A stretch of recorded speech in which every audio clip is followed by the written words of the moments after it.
Also today, we're pleased to welcome guests at table hosted by Cleveland State University, Case Western Reserve University, Case Western Reserve University School of Medicine, Medical Mutual, and Mount Sinai Healthcare Foundation.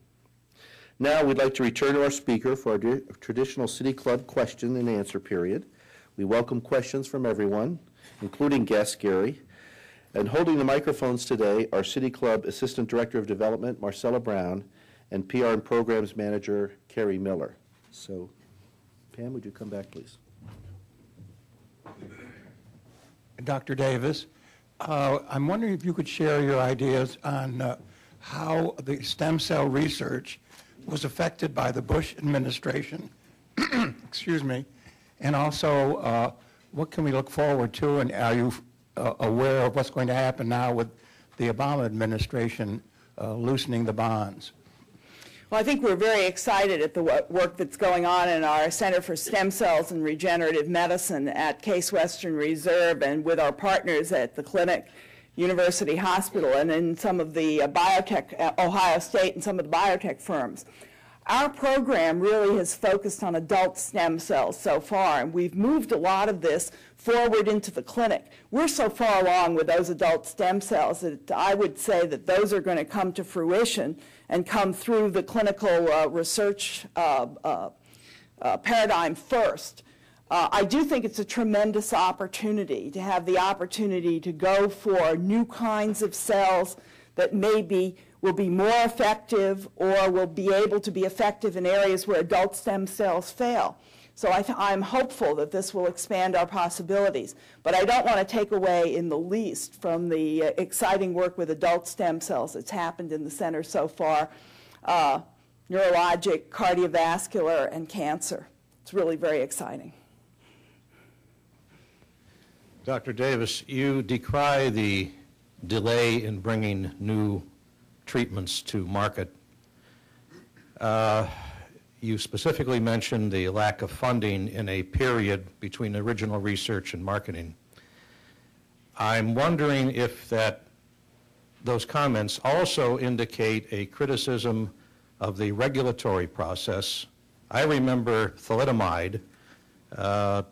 What can you tell us about whether you see specific changes in the regulatory process to bring the delay, to shorten the delay? Well, I think the regulatory process does require considerable expenditure of funds to take care of the toxicity questions or to address toxicity questions, and also the questions of where these drugs go that we might not want them to go. And I don't think I'd retreat from that, but I will say that that is an expensive process. And in order to get through that those regulatory demands, you simply need more money at an earlier stage in the process than many venture firms are willing to invest. I do think the regulatory process has to be careful, but I also think that the regulatory process has been flexible with new treatments. And our experience with the FDA in many of these treatments are that we have been able to present data and novel approaches, and the FDA has been responsive to that. Once you're getting closer to patients, though, all of those regulatory requirements do kick in, and it just costs a great deal of money to do it. I actually think the regulators, Stan's nodding over there, they've really been our partners, especially for the most innovative therapies, my own gene therapy and the stem cell therapy. They've really been partners. Yes, I'm curious about the link to life, lab to life that you talk about.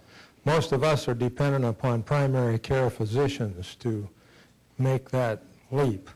And I noted that Case Western graduates, very few of the graduates pursue primary care physician roles. Do you see that as a problem? And if so, what can be done about it? Well, I think this year we had a pretty good match in primary care, if you include family medicine, internal medicine, pediatrics, and I think many people include OBGYN in that group because OBGYN physicians render a great deal of primary care to women. So this year we had an impressive jump compared to last year.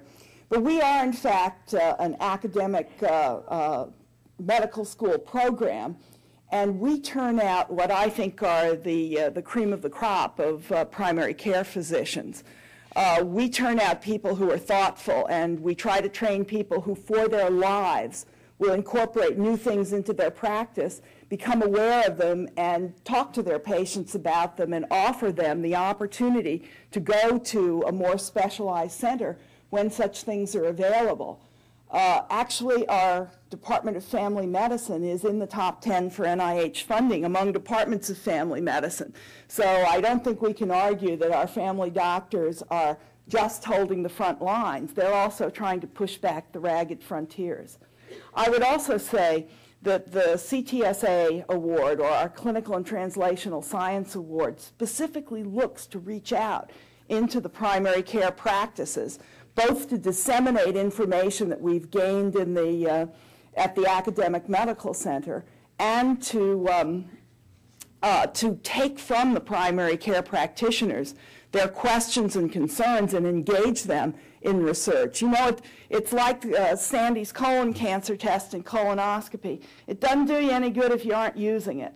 So if the primary care physicians aren't using the discoveries, they're not good.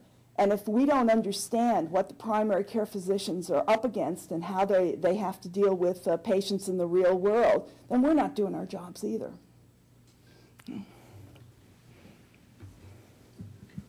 Dean Davis, the pending budget that President Obama has submitted to Congress has three main areas: energy, education, and medical care.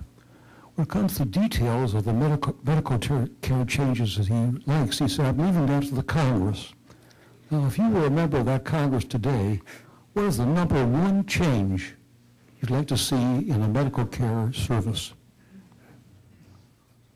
Well, I would like to see a greater proportion of dollars put into biomedical research, because I think it will pay off down the road. And indeed, this is the first presidential budget in 5 years that proposes an increase for the National Institutes of Health. So I think that's a big achievement. And in fact, of the stimulus package, there's $10 billion of the stimulus package that's going to the National Institutes of Health. So I applaud that emphasis at the very fundamental level on what we're going to discover and how we're going to push it out.